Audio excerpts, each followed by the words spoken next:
오늘은 7월 29일이고 성녀 마르타와 성녀 마리아와 성 라자로의 기념일입니다. 오늘 교회가 기념하는 이 가족은 우리로 하여금 예수님께서 맺으셨던 다양한 인간관계에 대해서 두루 살펴볼 수 있게 해줍니다. 예수님을 둘러싼 인간관계는 여러 겹으로 둘러싸인 동심원과 같습니다. 제일 가까이는 어머니 마리아가 계시고 그 둘레에 하느님의 가족으로 삼으신 12제자가 있습니다. 또 제자들의 주위에 질병이나 마귀 들림 등 여러 가지 고통으로부터 벗어나고자 예수님의 도움을 받으러 모여들었던 불특정 다수의 군중이 있습니다. 이 군중 가운데에서 예수님의 가르침을 가까이에서 주의 깊게 듣던 사람들을 골라서 뽑은 사람들이 12제자였을 것입니다. 그런데 이 군중 속에서 복음을 듣고 제자가 된 이들 중에는 이 12제자처럼 집과 직업을 따라서 예수님을 따라다닐 수는 없었지만 자신의 가정과 직업을 영위하는 가운데 예수님과 긴밀한 관계 속에서 도움을 주고받으면서 하나님 나라를 기다리던 토박이 제자들도 다수 존재합니다. 라자로와 그 동생들은 토박이 제자였습니다.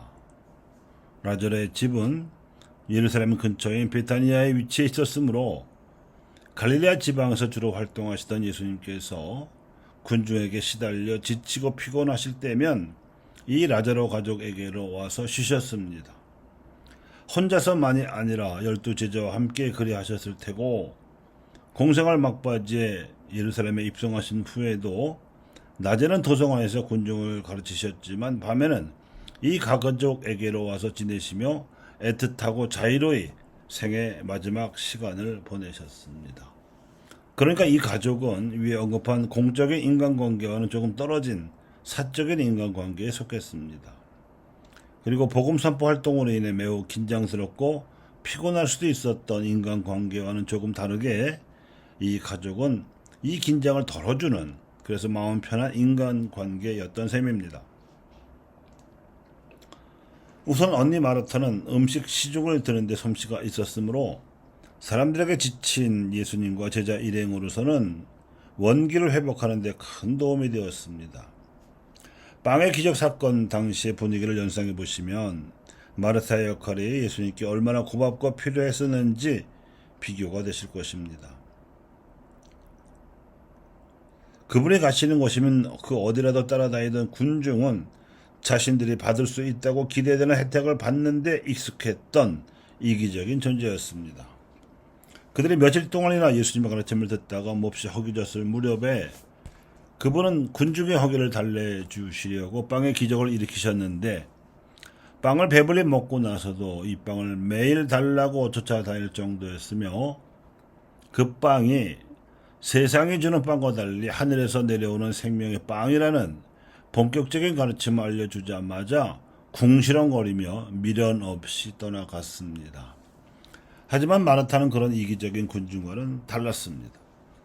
예수님을 포함하여 장정만도 10사람이 넘는 대식구에게 식사 대접을 하는 일은 보통 큰일이 아니었을 텐데도 마치 봉사의 달인처럼 이 역할을 잘 해냈습니다.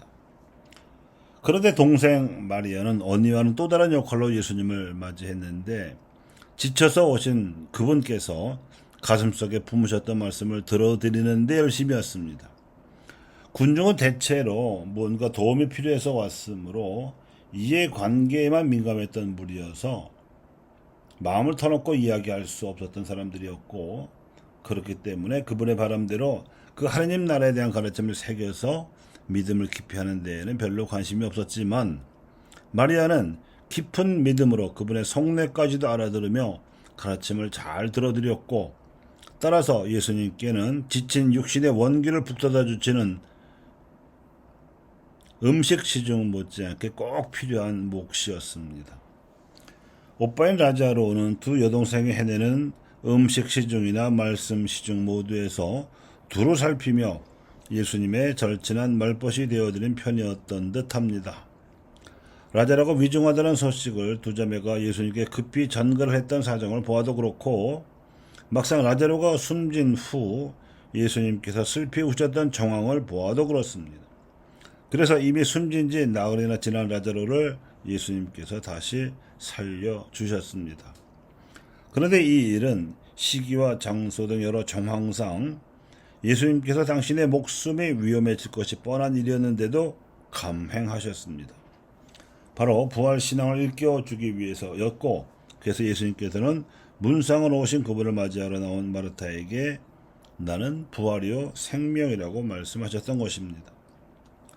믿는 이들은 사도 요한이 증언하다시피 하나님에게서 오는 사랑을 기준으로 서로 사랑하는 삶을 살도록 요청받고 있고, 이런 요청 위에서 다양한 수준의 인간관계를 맺게 됩니다. 예수님께서 라자로와 마르타와 마리아와 맺으신 인간관계가 그 실체입니다. 이러한 인간관계는 오늘날 우리 믿는 이들 사이에서 공사 간에 서로 사랑하는 법을 알려줍니다. 그것은 마르타가 보여준 대로 성실껏 돕는 관계이며 마리아가 보여준 대로 마음을 열고 들어주는 관계입니다.